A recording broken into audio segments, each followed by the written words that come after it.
Hi, this is Bron from Diemenrunners, and today I would like to share with you my review of the Altra Lone Peak 5.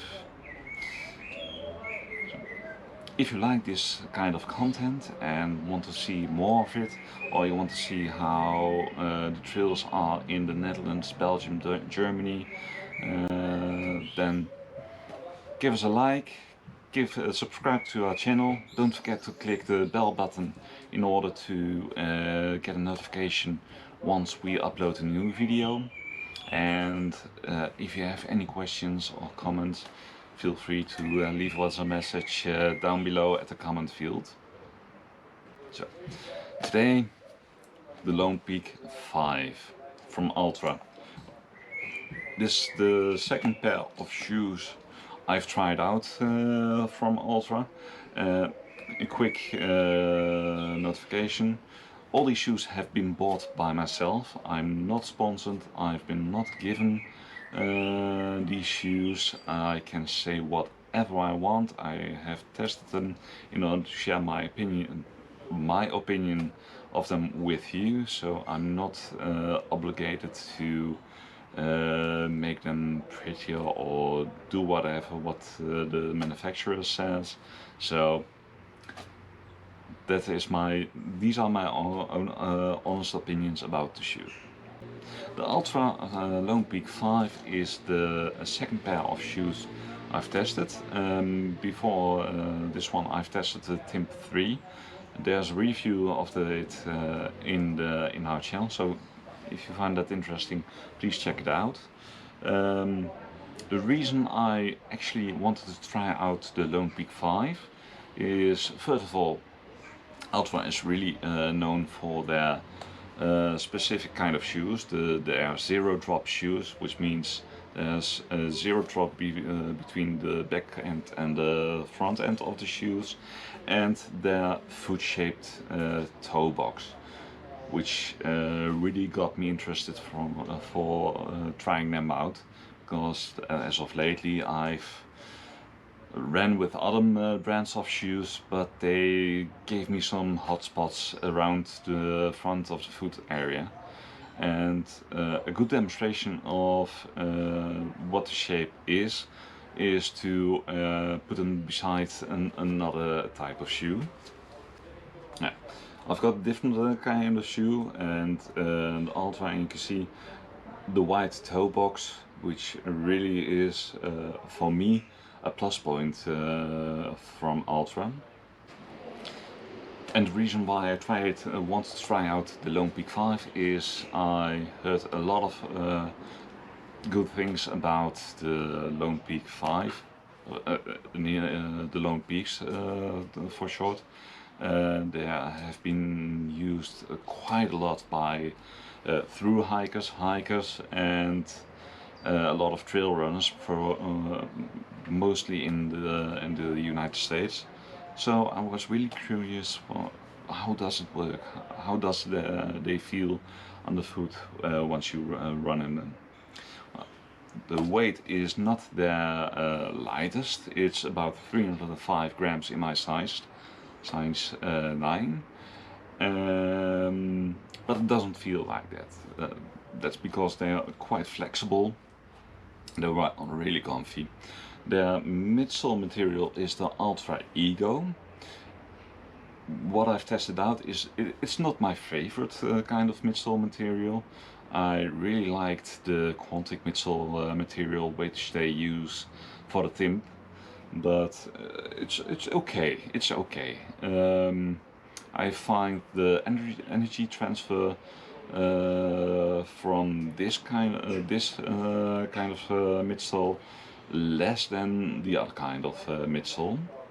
The outer sole, they are using their Max Track, and it's really comfortable. I get a really good ground feel without slipping, sliding, whatever.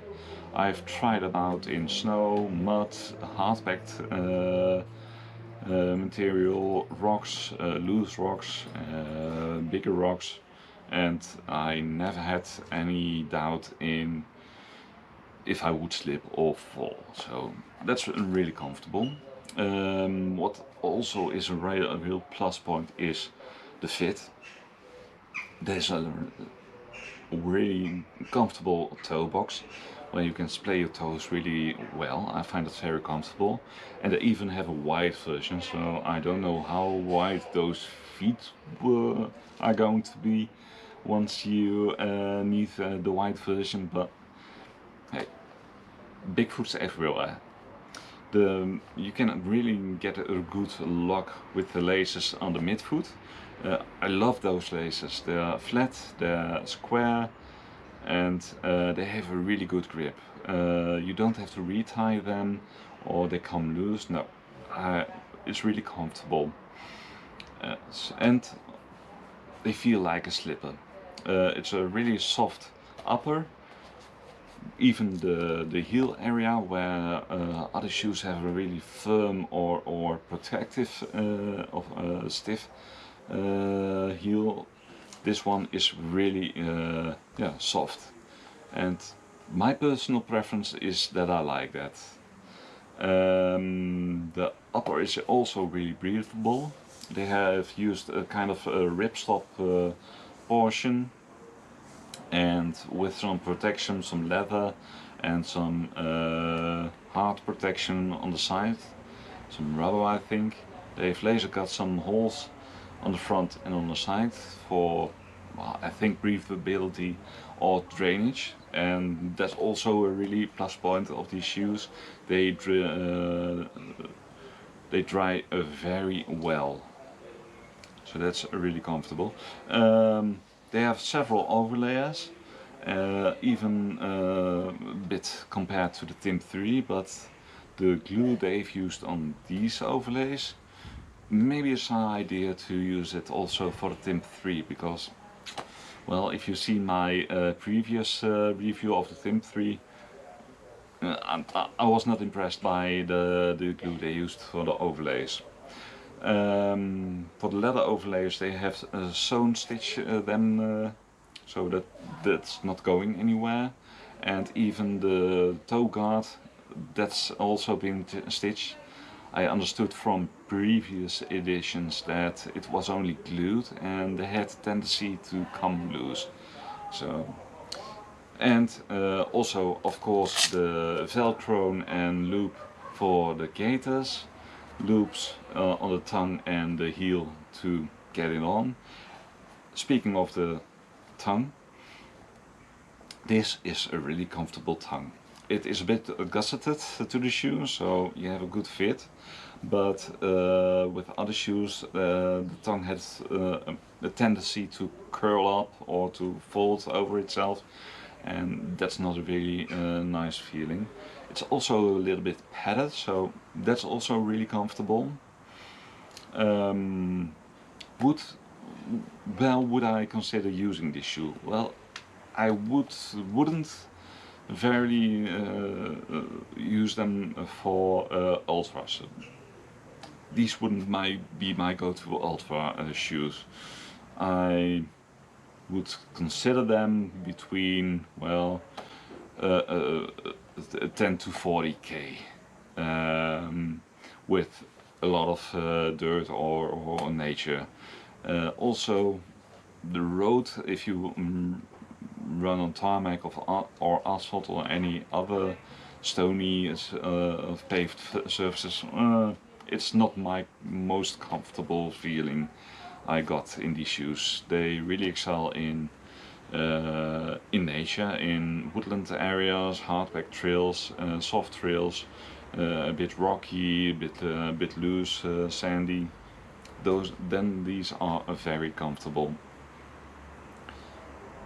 So they are certainly going in my rotation of shoes. There's another shoe which I'm going to review for you very soon, which would be my really, if I had to choose, that would be my go-to shoe. But this is still very comfortable, and I think I'll have a lot of fun with these. So, what do you think about the Altra Lone Peak 5, or Altra in general? What are your experiences? Have you tried them? Are you interested in them? Please let me know. Put them in the comments below, and we'll get back to you. And I'm curious. So, this was Bram from Diemenrunners, and hope to see you very soon. And from my part, keep on trailing.